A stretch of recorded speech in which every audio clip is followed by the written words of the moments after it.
It's a nice, cool, breezy day here at Sands Speedway for the third week of racing in the 2020 season. Hi, I'm Todd Rose here with the Rose Racing Report, and we are super excited to be back once again here at Sands Speedway for what's sure to be another action-packed day of racing.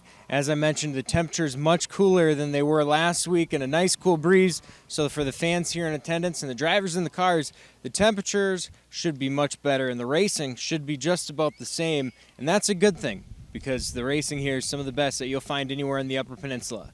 We'll have the highlights from third round of racing here at Sands Speedway just ahead on the Rose Racing Report. Kicking off feature racing for week 3 at Sands Speedway was the first of 2 stock 4-cylinder feature races, led to the green flag by Abby Yell in the 197 and Mark Isley in the 28. The first lap of racing was a sign of things ahead, as the 5-car group ran side by side through all of lap 1. Isley was able to make his way around Yell and into the lead. Yell would soon have her hands full as Kenny Nabak began to battle her for the second position. Nabak would try the outside line, then switch things up and make several attempts on the inside.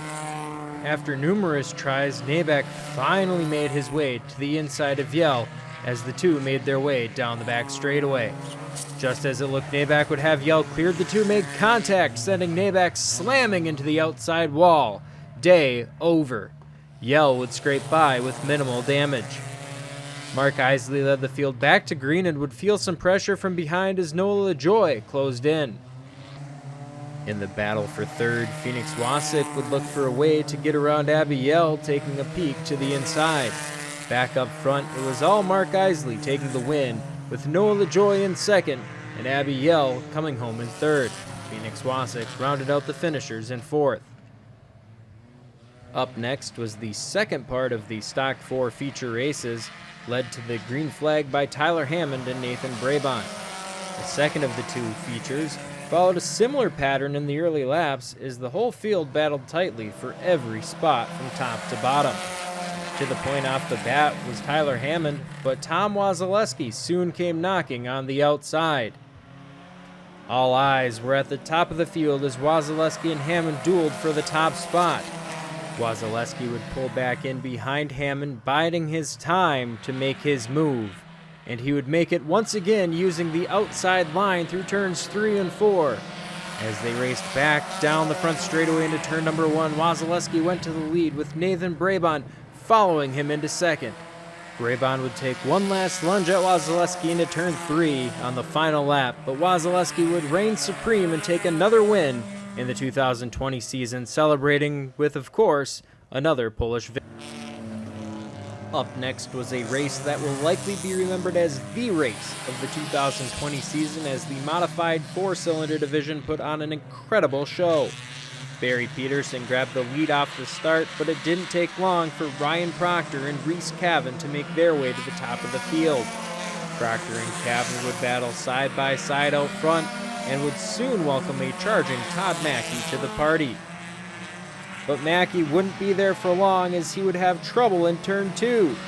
Mackey would get loose and find the infield grass.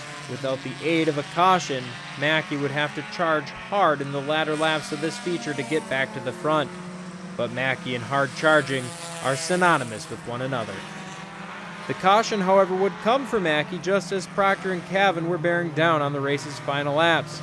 Stu Mackey ran wide in turn 4, ending up in the dirt. The trio of Proctor, Cavan, and Mackey took off on the restart and raced 3 wide into turn 3 as the white flag flew. Cavan would be the loser in that deal, and it would be a 2-car battle for the win. Out of turn 4, Proctor held the inside line with Mackey hustling on the outside, and by about a foot, Proctor took the win. While Proctor was excited, I don't think anyone was excited as Todd Mackey was about Proctor winning. Mackey was even the one to put the feature winner sticker on the number 14 machine. After a party on the front stretch, Proctor posed for his victory photo. Another exciting race was just ahead with the multi-class late model and super stock feature. Rob Goodwin and Charlie Bell in the late models got the jump on Brett Whitler and Kyle McMahon on the front row of super stocks. As expected, the late models got away early as Goodwin and Bell pulled away. Jeremy Yell made his way to the front of the super stock pack, and joining him shortly would be Ross Olson Sr., who was back in the driver's seat after Ross Jr. was behind the wheel last week. It's been the story for almost 2 years now at Sands Speedway, Goodwin versus Bell. On this day, another chapter would be added to that story. As the white flag flew, it looked to be Goodwin's race as the pair tried to make their way around Todd Yell. But heading into the final corner, Yell and Goodwin would touch. Then, out of turn 4, Goodwin slowed dramatically, allowing Bell to sneak through for the win. Jeremy Yell took the win in the Super Stocks with Ross Olson Sr. and Ray Keskamaki in second and third. In the final spot on the card of events was the fuel-injected V8 class. Up front, as the field rolled to green, were Nathan Goodwin and Victoria Hawley. Hawley would grab the lead on the outside while Darrell Britton made his way up to second. As the battle for the lead picked up, so did the battle for third between Nathan Goodwin and Brad Lapine. Lapine would take the position in turns 1 and 2. Back up front, the tussle for the lead was ongoing between Hawley and Britton. For multiple laps, Britton would try the outside, with the lane eventually paying off as he swept across Hawley's nose into the lead. Brad Lapine would join the top 2 late in the going, but it was too late as Darrell Britton took the win, Victoria Hawley in second, and Lapine rounding out the top 3. Sands Speedway is back in action Sunday, July 19th with time trials at 1:45 and racing at 3 Eastern Time.